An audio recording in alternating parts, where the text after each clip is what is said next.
L'adoption s'est faite après une longue plénière, terminée à l'aube ce samedi, et à une large majorité, 90 voix pour, 19 contre.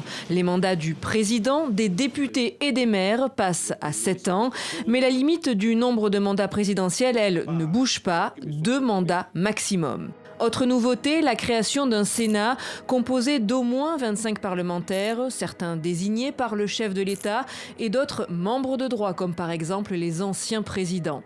Le Sénat pourra notamment demander une seconde lecture de textes votés par l'Assemblée nationale, sauf certains, comme la loi de finances.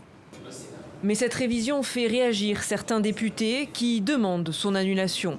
Il faut que ce vote de constitution soit purement et simplement annulé.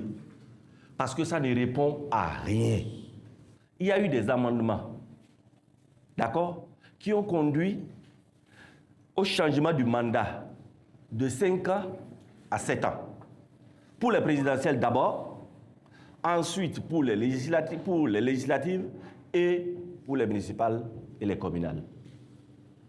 Ce qui n'était pas dans la mouture initiale.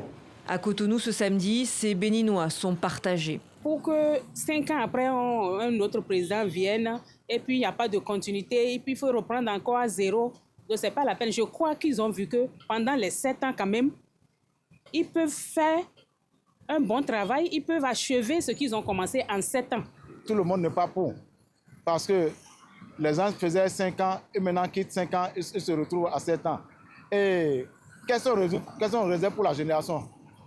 Parce que ce sont les anciens qui seront encore reconduits. Et les nouveaux, les jeunes, qui cherchent des places aussi au niveau de l'Assemblée.